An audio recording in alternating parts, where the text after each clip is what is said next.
beautiful downtown Millheim, in the smack dab center of the Keystone State. This is Lou Bryson with Seen Through a Glass, the podcast that's mostly about food and drink in central Pennsylvania. Welcome to episode 56, At Long Last, Barbecue. I first wrote about barbecue 20 years ago in my old beer blog, which was called Seen Through a Glass. That's consistency for you, or lack of imagination. That first writing was about a guy in central PA who's still making barbecue. Clem Pantalone, whose Barbecue by Clem trailer still makes the rounds. You can check out his Facebook page for the schedule. I last got some from Clem about a year ago, and he remembered me from that writing. "You were the first guy to write about us," he said, and shook my hand. I haven't written a lot about barbecue, but I've read a lot about it, I've cooked a fair amount of it, and I've sure eaten it. My brother-in-law Carl and I have had long talks about it, and eaten it across North and South Carolina and Virginia. I've only ever had Texas barbecue once, and it's high on my list to get more of. I even managed to get a drinks piece published on barbecue Bible author Steve Rakeland's website, and it's still there. Kind of proud of that. So when I say the name of this episode is At Long Last Barbecue, I'm saying that I've been thinking about doing a barbecue episode for a while. Maybe before I even recorded that first episode. You know, you'll see a lot of words about barbecue on the internet, on social media, and in print. Whole manifestos have been written. The Franklin Barbecue, a meat-smoking manifesto. And Meathead, the Science of Great Barbecue. Steve Rakeland's aforementioned Barbecue Bible. And Peace, Love, and Barbecue. And Black Smoke. And yes, as we talked about in the cheesesteak episode, number 47, everyone has opinions about barbecue. But it's more complicated with barbecue, I think, because barbecue is much more widespread and varied than cheesesteaks, arguably even more varied than pizza. It's also more complicated for a really good reason, which is that barbecue is truly something anyone can do at home, with readily available and relatively inexpensive cuts of meat. You don't need an expensive smoker or pit cooker either. The food celebrity Alton Brown has online instructions on how to make a dirt-cheap smoker out of a terracotta flower pot, or even a large cardboard box, and it works. My brother-in-law Kurt has made great-tasting ribs in a flower pot cooker that cost him under $30. So why does something that simple make it more complicated? Well, because the more people are involved in a thing, the more they think they know it. But let me tell you, as someone who's been involved in brewing and whiskey making for quite a while, whose literal job is asking questions about those things and then putting those answers in accessible form, the more you get involved, the more you should come to realize that no one knows everything. If you say, "That's wrong," every time you see someone doing things differently than you do, you're never going to learn anything. So we're going to keep an open mind on barbecue. I just want to get two things out of the way. First, whether you spell it B-A-R-B-E-C-U-E or B-A-R-B-E-Q-U-E, or just put up the letters B-B-Q, it's the same thing. There's no difference signified by the spelling, it's just how you were brought up, and maybe where you were brought up.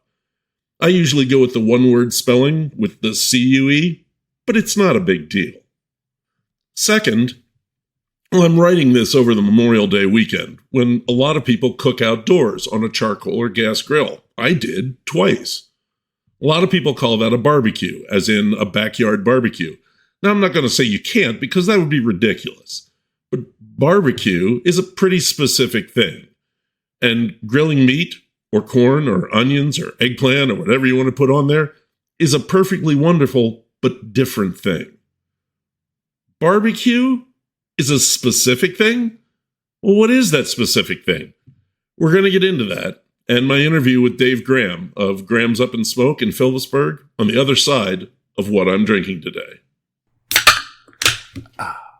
What I'm drinking today is New Trail's Maibach. I mean, it's almost the last day of May. Why not? It's never too late. I hope they still have this on. My friend Dave got a six-pack of this a while ago, and I'm just finally getting to it. It is beautiful. I'm looking at this. It is that gorgeous amber gold reddish color of a good Maibach. It's got a nice white head on it.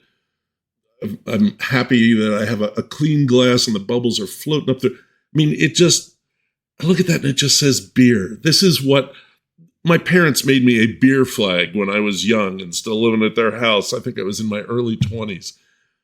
And the colors of the flag, my mom and I went to a dry goods store and we pawed through fabrics. And the fabrics that I came up with look like this beer. And I'm really happy with that. So let's give it a try. Got that fresh, malty, bready aroma. It's not a lot of hop aroma there, maybe a little bit of floral aroma. And it just smells so clean. I love this. I'm going to try it. Oh boy. Oh boy. That just tastes fresh. I love a beer that doesn't taste tired or stale or pushed too hard. This beer tastes like it's just ready to roll. Okay, so it's malty but not heavy. It's got just a little bit of citrusy acidity to it, just a touch. Not a lot of bitterness. There's just enough. And the finish rolls off so clean. It really wants to pull you into another sip. And I'm going to do that. It is 6.6%, which is right in the middle of Bach territory. It's not too big, but it's big enough that it's going to get the job done as far as, the job that Bach is employed for. This is really good, and I wish I would have got more of it. I hope there's still some more out there, because I'd like to get some. Look, before we actually get going on barbecue, it's time for Smack Dab in the Center, sponsored by the Happy Valley Adventure Bureau. Kathy and I have probably seen more live music in the past 5 years than in the previous 20. And part of that is because of the great music program at Elk Creek Cafe and Ale Works, right here in beautiful downtown Millheim, where we've seen great local bands, established regional artists, and rising national stars. We've also seen some great shows at the beloved State Theater in State College, a venue that is at once so intimate that you can really feel a link with the performers, look them right in the eyes, and yet big enough that it draws national performers like Roseanne Cash, Robert Cray, and the Alban Betts Band. I talked a lot about Pine Grove Hall last episode, but not much, not nearly enough about the music. They bring in great jazz acts, but it also ranges through folk, Latin, classic country sounds, and more. There's a lot of great music in Center County, and you can find all of these places under the Explore tab, then click the Nightlife link at the Happy Valley Adventure Bureau website, happyvalley.com. Keep music alive in Happy Valley. So what specific thing is barbecue that makes it different from other types of cooked or roasted meats? Yes, meats, because while some folks do barbecue vegetables, cabbage is pretty darn good. We're not going down that rabbit hole.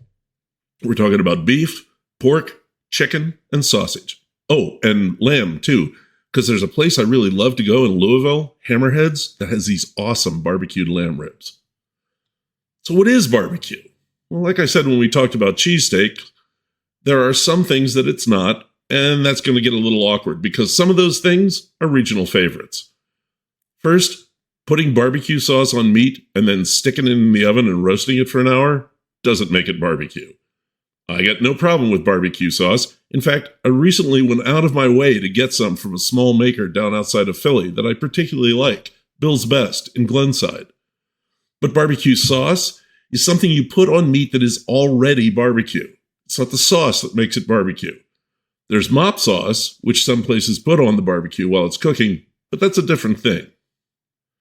Second, barbecue is not ground meat cooked in a spicy tomato-based sauce and served on a bun, like a sloppy Joe. That stuff is good, and I eat them. But calling them barbecue doesn't mean they're barbecue. I'm not saying I want folks to call them something else, just know that it is something different. So, Lou, what is barbecue? Let's look at the roots of it. Before the advent of electric or gas ovens, even before the arrival of cast iron stoves heated by coal or wood, people still had to cook meat. And we wanted to get the most out of each animal too, because we weren't exactly living in a culture of plenty. Some of the roots of barbecue is poor folk food, the harder to cook, harder to eat meats that the rich folk couldn't be bothered with.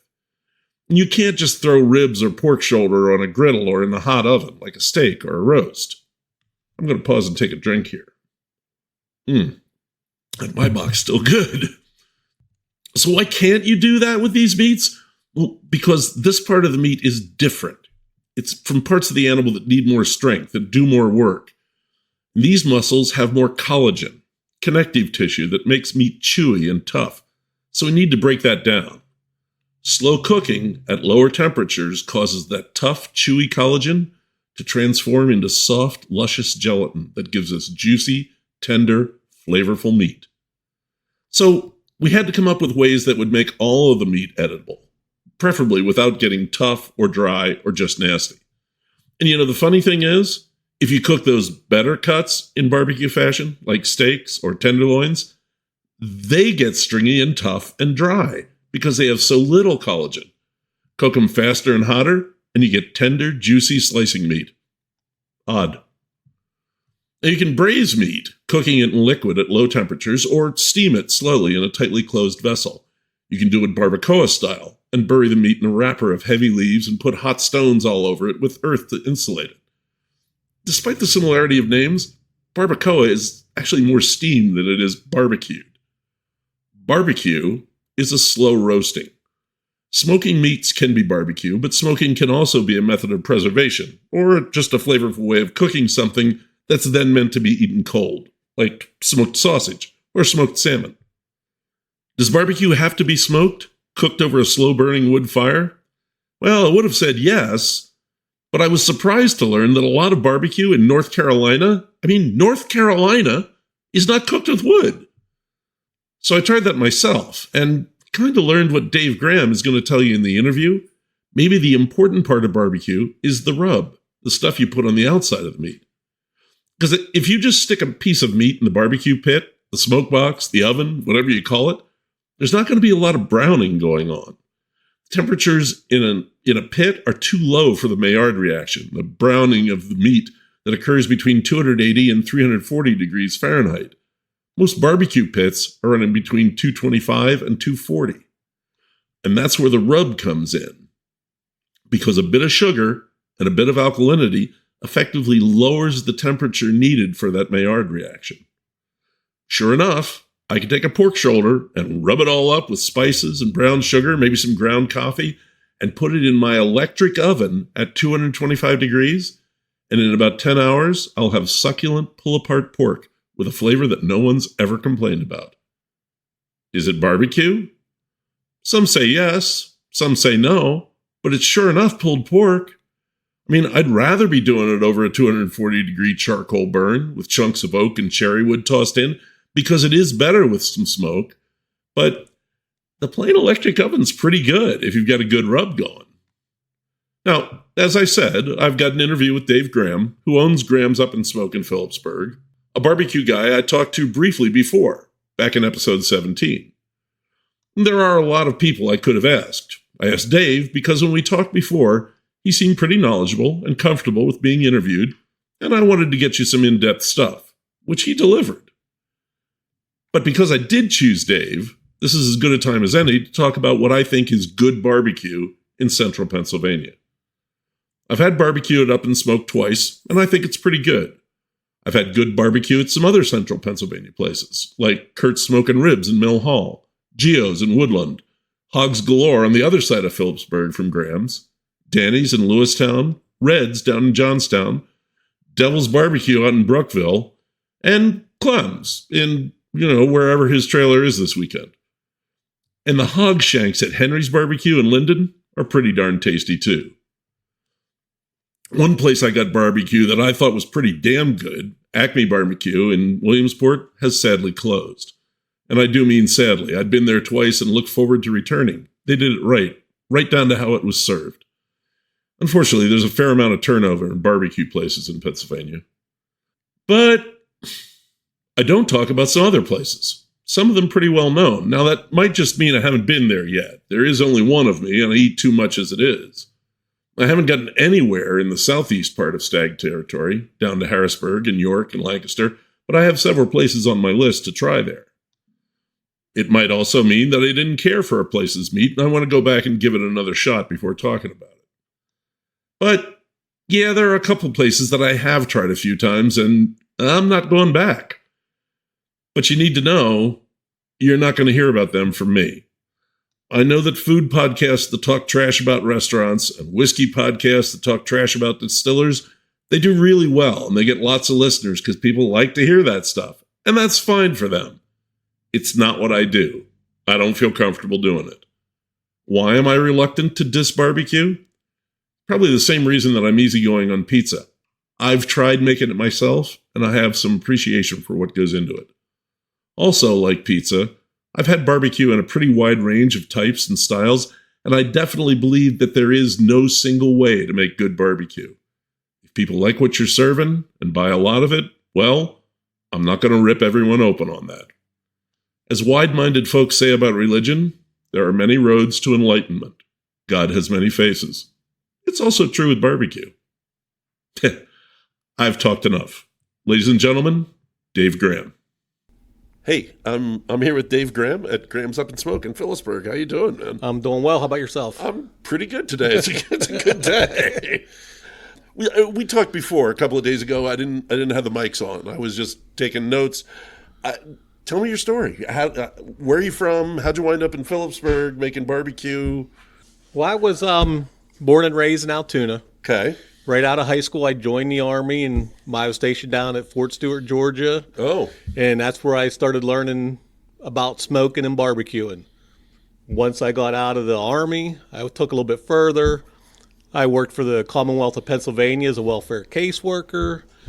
And during that time, probably back 1997-ish, I started doing barbecue at home, started doing venison things for myself, for my friends and family, and it took off from there. People started saying, you got to do this, you got to do that, how it always is. Yeah. Can you make some of that for me? Right.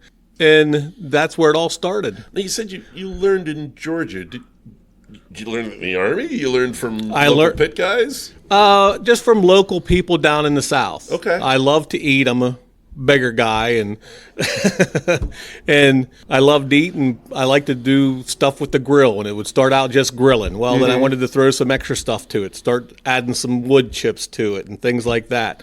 Then I started learning about the different smokers, and I really fell in love with offset reverse flow smokers, where you don't have any worry about indirect heat or direct heat on your product. Okay. So I would do that, and I found that was the best when I relocated back to Pennsylvania for when I would do my venison sausage, venison bologna, hindquarter, smoked turkeys, things like that. And I had one built and fell in love with it ever since. Okay. Can you explain that for the listeners, what that means, a reverse offset? An offset reverse flow smoker. Okay. What it is, you have your firebox at one end of your grill. What I have is the one I first started with was a 250-gallon propane tank that was custom made by Bubba Grills in Haddock, Georgia. Okay. So the firebox is down at the one end. There's a platform welded almost the entire length of the propane cylinder. And it opens. It opens. Yeah, okay. It has to be fabricated to where you have doors and it lifts up. Okay. And then you have your grates made and your grill grates. So you have your fire in one area, your smokestack directly above it. So that's how you adjust that's what controls your heat. Okay. That and dampers on your firebox. Oh, so how much the stack is open or? Right. And how much your dampers on your firebox. Yeah. However much that's open is what really controls your heat flow. Okay. And that chimney pulls the heat out along the bottom of the smoker, and then it comes back across the top. Oh. It's reversing. The smoke's reversing to go out the chimney. Okay. So you have to have a good seal on your doors. Mm-hmm. Your firebox has to be good and sealed. That way you're not losing too much heat out the back end. Yeah. So that's you want all the heat going in there. Right. You want your heat and your smoke, and your smoke's just going across the bottom, and it's being pulled right back up around the rounded part of the smoker and out the smokestack. Okay. The chimney area. Very good. What is good barbecue to you? What makes it barbecue? A rub. Okay. Yeah, you start off with a good rub. Some people have a really refined palate where they can tell different types of wood, whether you have mesquite, hickory, fruit, any type of fruit wood. When I'm doing catered events and they specify a specific kind of wood, that's what I'll try to get. Right. Otherwise, here at the shop, with the volume we do, most of it's just oak. Okay. Most of it's just any type of hardwood oak. I do something a little bit different. Halfway through all my smoking process, I cover it. I don't let it get too smoky. Okay. Because you have a fine line between having the right amount of smoke or having too much smoke. It's just getting a little bitter. Right. Yeah. It just gets a little bit too much smoke. And that's what, decent sauce, some barbecue stands alone. It doesn't need a sauce. Yeah. So that's what I consider good. We talked about this when I was in before, about the sauce. Let me just jump to that question. Where is that question? I know it's... Oh, there it is. Okay. I mean, I've heard people say that the sauce is the secret to good barbecue. It's the meat. It's the meat and the knowing how to cook the meat. Yeah. I will tell you, which probably, unless you're doing competitions, you're not really getting prime cut of meat. I use regular choice brisket. Okay. I trim it to where I need it to be trimmed. I rub it at least 24 hours in advance. Really? So it sits in a rub for 24 hours. And then it's the smoking and the cooking aspect. When it's got the rub, I'm sorry to interrupt you. No, that's fine. Because some of this is, I mean, I like to do this myself at home, and I'm looking for, when it's got the rub on it, is it wrapped or is it open? Yes and no. Okay. I do not wrap mine in butcher paper. I put mine in a tray, aluminum foil tray, and I cover it with aluminum foil. Okay. So it's sitting covered. It's just not out getting that. Yeah. Some items, when you put a rub on them or after you brine them, you let them sit open in the air in a cooler so it can form like a pellicle to absorb the smoke. Like when I do Canadian bacon on it, that's what I have to do when I do my Canadian bacon. Gotcha. But that's what makes, it's not even so much the barbecue sauce. There's 10,000 barbecue sauces on the market, and everybody loves a different kind of barbecue sauce. Yeah. And I like to keep things simple here. I have a small menu. Some people say it's big, but it's small. I do one kind of barbecue sauce. It's a vinegar-based barbecue sauce, and it seems to go over real well for what I do. And it cuts with like the meat and everything else, so it makes the fat a little bit better. Yeah. Now, does it have it got spices in it? Is it a little peppery or? No, it's a little bit sweet vinegar. Okay. It has a little bit of tang to it, but I do also make a spicy barbecue sauce, which is my regular barbecue sauce, but I add from scratch made chipotle peppers in an adobo sauce. I smoke the jalapenos. I make my own. I smoke the jalapenos. I make my own adobo sauce, turn it into a puree, mix it up with my regular barbecue sauce, and that's the spicy. Nice. And that really is just specifically for my pig and heat sandwich. Right. Let's talk about that, because I've been dreaming about that. What that is a hot sausage sandwich, split down the middle. I split the hot sausage, put pulled pork on it, and top it off with that spicy barbecue sauce. Some people say it's kind of spicy, so they'll ask for the regular barbecue sauce instead of the spicy. Okay.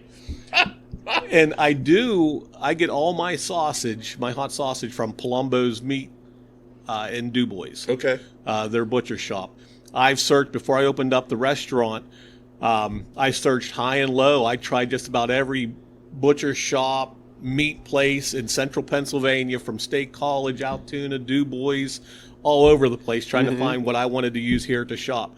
And since the time I opened, that's all I use is Palumbo's. Nice. And it has a really good spicy flavor. People seem to like it. I just loved seeing a barbecue place doing sausage. I think that's overlooked. Well, most of the barbecue places in Texas, they have a hot link, but that's usually beef. Yeah, and it's a beef got sausage. The snap and all that, but well, our sausage has a snap, but it's pork sausage. And some people like to bust my chops because when they order a hot sausage sandwich, they say, "Do you have peppers and onions?" No, I don't do peppers and onions. Not the same thing. It's a barbecue shop. Just about 95% of them, you're not going to get peppers and onions with your sausage. Yeah. All right. So you opened up that box, so I'm going to go in there. That's what you use for your sausage. What pulled pork? What cut is that? Where are you getting that? That is the Boston butt, the pork butt. Which is What part off of the pig? shoulder. Okay. The front shoulder. Yep.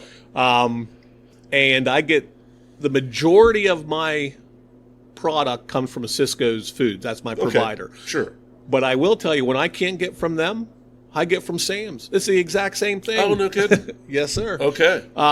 And you're getting back to what makes good barbecue is the know-how on how to make it work. Yeah. You know, it's probably been 15 years since I had to use a thermometer on any of my meat to see if it was done, because I can just feel it, feel it and see it and tell. Okay. We do now, with it being Lent, I do a smoked salmon with a maple barbecue glaze. I make that myself as well too, but that seems to go over real well. Salmon doesn't take any time at all to smoke. Right. Yeah. So, and how? I assume you have a fairly limited amount of that. How do people get that? Oh, it's only Fridays only. Okay. And it's till I sell out. Okay. I'll make a certain amount.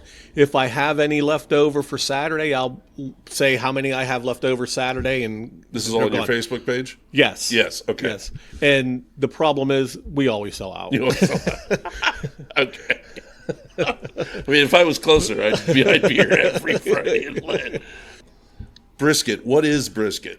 That is off your beef chest. Okay. It's like where the beef ribs come from. Okay. If you ever seen like a big beef plate of ribs, that you cut that meat off, that's the brisket. Okay. The beef plate is the brisket with the bone still on. Okay. And it's a big cut. It's a big cut. It, depending on the size of the beef, your regular packer choice is anywhere between 13 and 18 pounds. Okay. Pre-trimmed. Then you got some big honking pieces of fat you got to take off and stuff like that. Yeah.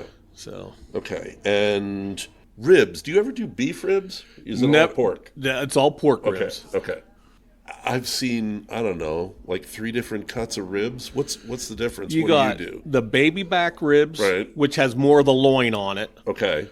And then there is the spare ribs. They're not coming from baby pigs. No. It's just how it's cut. No, it's the cut. Right. And then you got your spare ribs, but the spare ribs give you the bigger flat parts of ribs. Okay. They're usually not as meaty. More bone? They're cheaper, yes. Okay. And that's where you get your St. Louis style ribs. Yeah. And all What's that. That's just, they cut the bottom part off and they make it a rectangle. Okay. So if you go to the store and you see a big rack of spare ribs, you take that home, you cut that bottom flat off. Now it's St. And Louis. make it's a St. Louis style. It's a rectangle. No, I know. That's the difference. Okay. I remember you said you did some turkeys for Thanksgiving? I do smoked turkeys at Thanksgiving. And how does one get one of those? I put a post on Facebook. Okay. And then when my slots are filled up, they're filled up. Because my space is limited in my walk-in. Sure. I have a small walk-in. And it's a full turkey, right? It's a full turkey. Ooh. And I put them in a brine for 72 hours before I smoke them. So for that... What does the brine do? The brine makes your turkey nice and juicy and tender. Okay.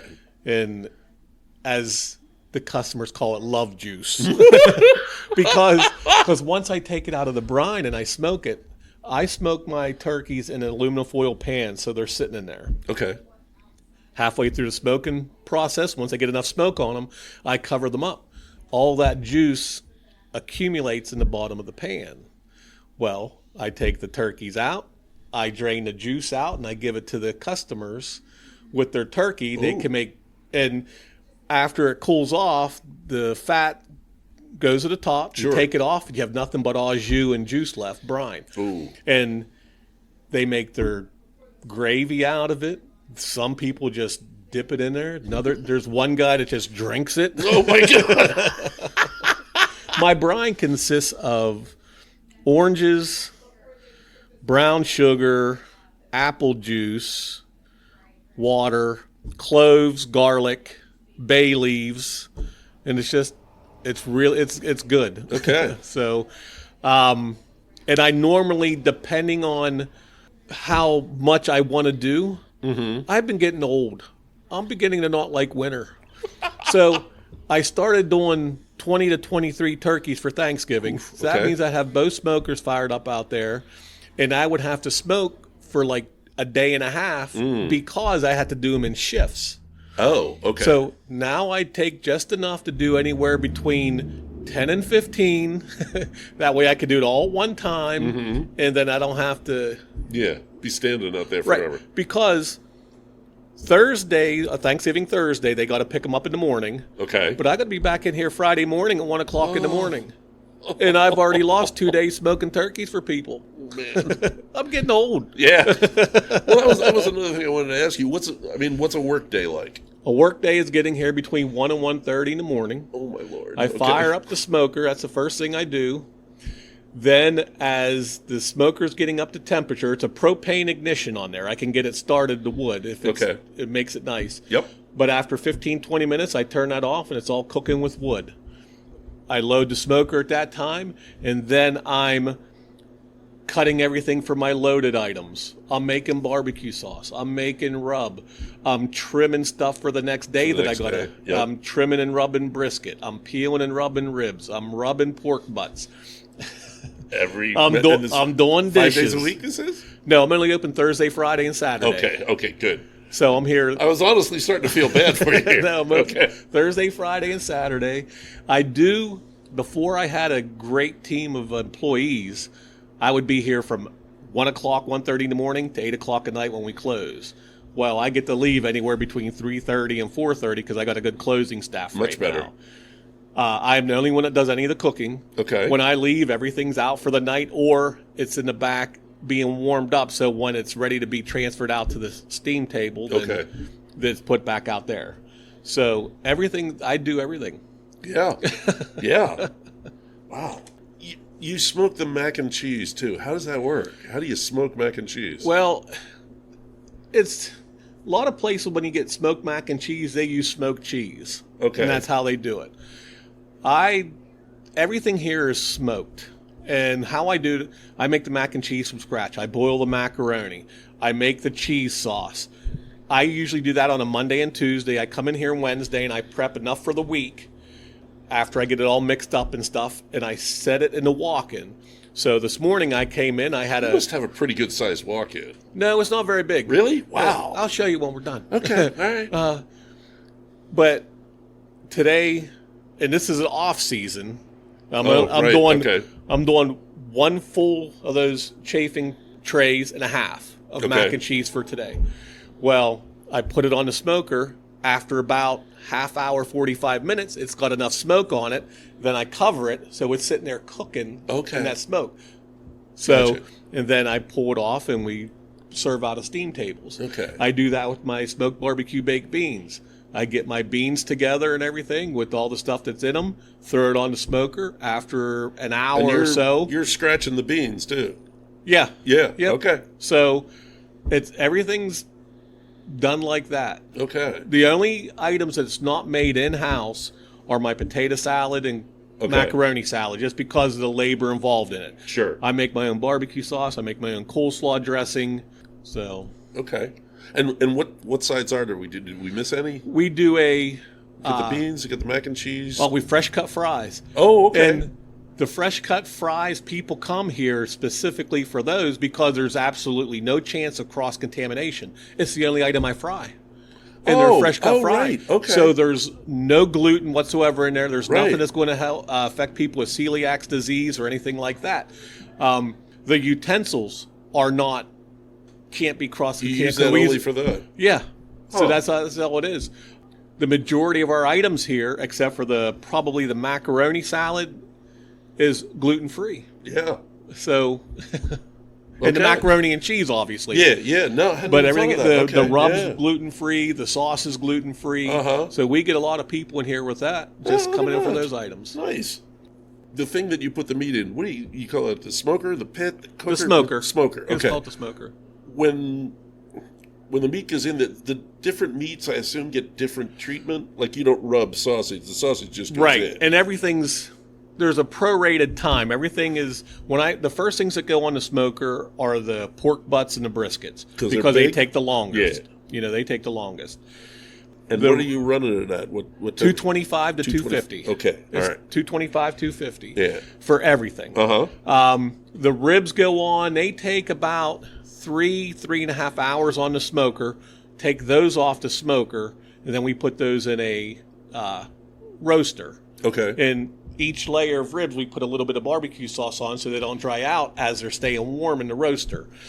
Depending on how big the ribs are, how thick, because I get the 2.5 pound and bigger ribs. So sometimes you have thicker ribs. Oh, okay. So I won't cook them the whole way through, but I'll put those on the bottom of the roaster. So as they're sitting there throughout the day, they're still cooking more. Okay. You don't want them to dry out. No one wants dried out Right. ribs. No. Then the mac and cheese goes on. Okay. Mac and cheese takes about an hour on the smoker, hour and a half to get, the smoke on it and then to get it cooked through, the rest of the way. Yep. The sausage goes on last. Okay. Depending on if it's 225 or it's 250, or if I put it on the top shelf or the bottom shelf in the smoker, it takes anywhere from 45 minutes to an hour for those to be done. Wow. Okay. That's the only thing that doesn't get wrapped halfway through the process. Okay. When I do have chicken leg quarters, that's the only chicken I do. That takes usually about 2 hours, 2.5 hours on the smoker, because I get the jumbo chicken leg quarters and they take longer to smoke. Okay. So, But you don't do chicken all the time. I'm not doing chicken right now because in the fall they went from $23 a case to $58 a case. Yeah, chicken's rough. And I'm a small business guy. I can't charge $10 a chicken leg quarter. Yeah. I already felt bad last summer. I had to raise it to $7 a leg quarter. Yeah, you'd rather not have it on there. Right. So Yeah. I just, until prices came down, now they're starting to come down a little bit. They're down to like right around $49. Okay. And I have a threshold of $40 a case when it gets down to $40 a case. But once they quit killing off these chickens and get time to grow, Right. then they'll go back in. Yeah. I'll get them back. Okay. Do you still do catering? I still do catering. And how many people would I have to make it make sense? Like at my gathering? We do it a couple different ways. If you're just having a party or something, the best way to buy it is buy it by the pound. Okay. And the rule of thumb for our meat and our sides and everything is you get about 3 servings per pound. Okay. Some people really like the hot sausage. They'd rather pay me to do the hot sausage because I can smoke it. Okay. Here at the shop, they're really big links. I hand cut them. I get the rope sausage and I cut them to length. But when I do catered events, I cut them bun lengths. They're a little bit smaller. I give a little bit of a price break. Okay. But for like weddings and stuff where I'm setting up and serving, we serve cafeteria style. Usually 2 choices of meat, whether like a pulled pork sandwich or a chicken leg quarter, and it comes with 2 or 3 sides, whatever they elect to get. That's anywhere from $22 and up, depending on what people choose. Okay. Like people like to say, well, I really got to have your brisket or I got to have your ribs. Well, that's going to be a lot more expensive. Yeah. Well, I got to have your mac and cheese, well, that's going to be more expensive.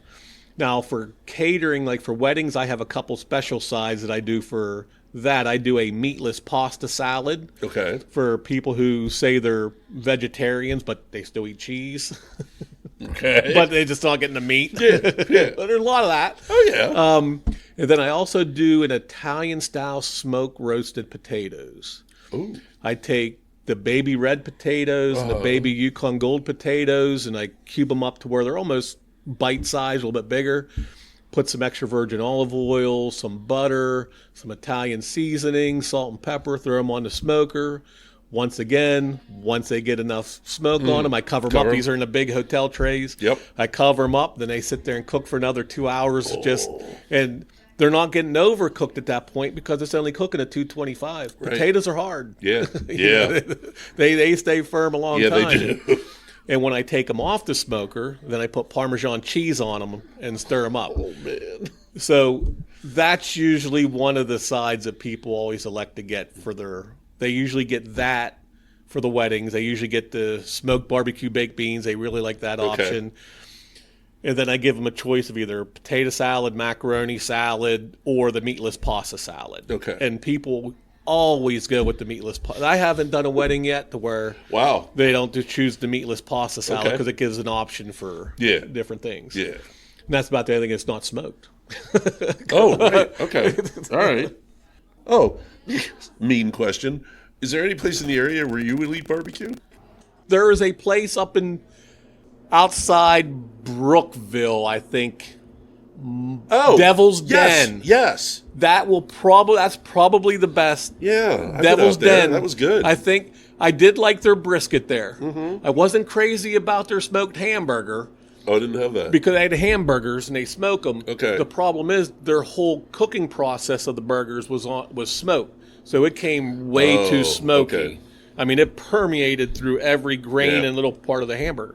But the brisket was okay. That would probably, now that I think about it, that place is one of the few that I've been to that I would actually go for the sauce. Because usually the sauce isn't like, okay, sauce, great. Right. But that guy had some good sauce. Yeah.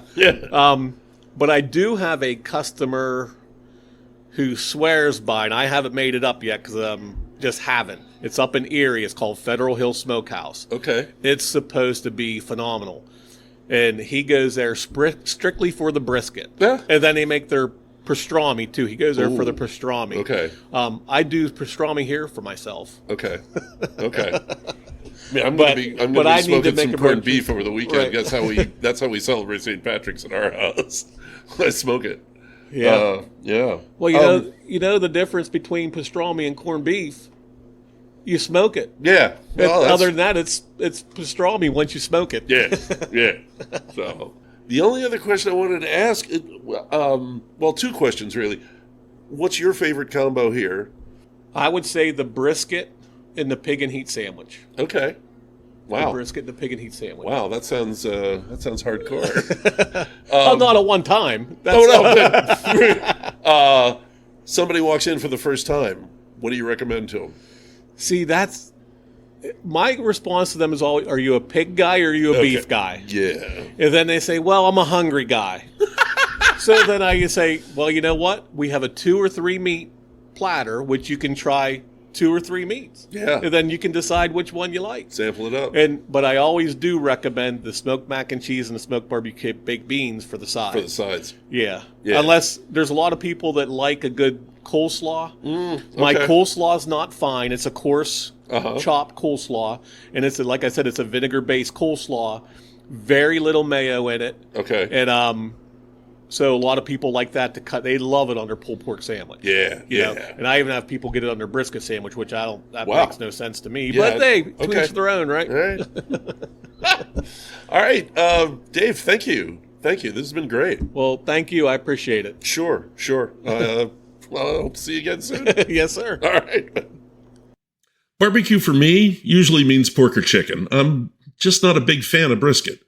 I don't know, maybe it's because I've never had brisket in Texas. Or maybe it's because I've never actually made it myself. Full cuts of brisket are just huge amounts of meat, around 15 pounds each. I have barbecued corned beef a number of times, which is close enough to pastrami, and we like that. But mostly, I do pork butts or shoulders for pulled pork. I did a crown roast of pork for New Year's Day once. That was good. I'll do some chicken. I'll do a turkey breast for Thanksgiving. And I'll hot smoke salmon, which is kind of right next door to barbecue. I don't do ribs because I'm pretty much the only person in the family who likes them, so I get them when I'm out. In fact, I just had some ribs at Monk's Barbecue in Purcellville, Virginia, when I visited Catoctin Creek Distilling 2 weeks ago. Great ribs, great distillery, and a beautiful drive down there, and Monk's has an astonishing bourbon selection. A few days after that, I had barbecued chicken from an Amish-run place right outside of Milheim, the Country Kitchen. They do chicken and pork dinners on Fridays. Chicken is done like my father-in-law used to do it with his friend Sam when they did chicken barbecues for village get-togethers in upstate New York back in the 1960s. The Amish guys light heaps of charcoal in a concrete block enclosure. They place maybe 16 chicken halves on a 4-foot square of wire fencing connected to a couple of pieces of rebar, then put another set of fencing and rebar on top and set the whole thing over the charcoal.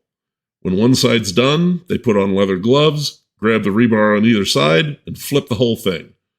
As the chicken cooks, they mop it with sauce, which I'm pretty sure is a variation on the Cornell white sauce. That's worth talking about. The Cornell chicken barbecue sauce, known in New York as State Fair sauce, was concocted at Cornell by Professor Robert Baker. Baker's aim was to popularize chicken, which was a distant third to beef and pork in the American diet. The sauce, along with the whole plan of the pits and the flippable grills, was enormously successful in New York, and still is. Chicken barbecues are a staple of upstate summers. You can find the sauce recipe easily online. Just search for Cornell chicken sauce. It's a mix of oil, cider vinegar, poultry seasoning, salt, pepper, and egg. I've seen some places use it as a marinade, but Professor Baker made it and used it as a basting sauce, brushed on as the chicken cooks. If you've never had it, you need to try it. The tangy, spicy flavor is wonderful. Wow, I really want to do some barbecue now.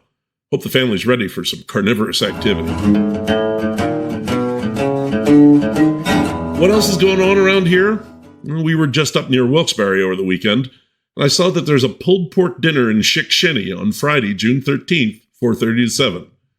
The dinners have pulled pork, potato salad, baked beans, mac and cheese, applesauce, and pickled cabbage, and pie. Dine in or take out, $15 for adults, at Patterson Grove in Chick Shinny. Just Google it. Patterson Grove pulled pork ought to do it. Yum. Or, that same weekend is the PA Cider Fest. Saturday, June 14th at the South Mountain Fairgrounds near Biglerville. Hit paciderfest.com for details, but I can tell you a few things right now. There will be about 100 ciders to sample. You can buy bottles or cans to take home and pick them up on the way out. Don't even have to carry them around. There will be food trucks and music. The parking is free, and I will see you there. I did this last year, and it was great. I highly recommend you hit this one. Again, paciderfest.com for details. The following weekend is an event unique to central Pennsylvania. The American Philatelic Society, the National Society for Stamp Collectors, and not coincidentally, my daughter Nora's employer, has an open house at their headquarters in Bellefonte that Saturday, June 21st. Come to the historic Match Factory building from 10 to 5 and get a tour of this historic building, view beautiful and historic stamp exhibits, and see some of the Society's rarest stamps and covers. That's what the collectors call envelopes. Like the famous Inverted Jenny, one of the rarest and priciest American stamps. There's also a free stamp table with literally thousands of beautiful canceled stamps that you can dig through and take home to start your own collection. Plenty of philatelic crafts and activities for kids and adults, and a real live stamp show, Scopex, hosted by the Mount Nittany Philatelic Society. Plus, if you've got some stamps, coins, or small antiques in your attic, you can bring them down on the day to have our local experts take a look and let you know if you have any hidden treasures on your hands. If all that's not enough, there'll be great food truck chow from Farmstead Fusion and, well, Big Spring Spirits cocktail bars in the same building, and it opens at noon, so that's always good too. Get more details at stamps.org events. One more quick plug. All 18 episodes of What's Brewing PA, Glenn Macnow's great show about beer and fun in Southeast PA, including yours truly, co-hosting about half the shows, are now available on YouTube. Well, some of you already know about the show. I know that because you've stopped me on the street or at Wegmans and said, "Hey, what's brewing?" Just search What's Brewing on YouTube. Have a look. It's great beer content and good fun. That's the show. Thanks to Dave Graham for the interview and some delicious barbecue. You can find pictures for this episode on Instagram at Stag Podcast and on Facebook at Seen Through a Glass. If you're listening to the show on the radio at WSOV, there are over 50 more episodes to enjoy, including a Milheim episode and a Nittany Valley episode. You can find us on Spotify or Apple Podcasts, any of the major podcast sources. If you'd like to toss a bit in my hat to keep the show going, I have a coffee button in my Instagram link tree. That's at Stag Podcast and at the Facebook page. Thank you. The word barbecue is of uncertain origin, but probably comes from the Arawak, a native culture in the Caribbean who cooked fish over low fires on a structure of green branches they called a barbeque, or at least that's what the Spanish thought they were saying. Barbecue was first mentioned in American records in 1733, when a Massachusetts man noted in his diary that they had a barbecue on August 31st. Almost sounds modern. And Texas, of course, is home to the largest barbecue pit which can cook as much as 8,000 pounds of meat at a time. Madness. What's coming up? I have not one, but 2 interviews on the schedule that I am very excited about. Interviews that I have wanted to get since I started the show over 2 years ago. Both will be the centerpieces of Town Profiles, and I should have one of those for you the next time around. Until then, thanks for listening. This is Lou Bryson with Seen Through a Glass from the smack dab center of the Keystone State.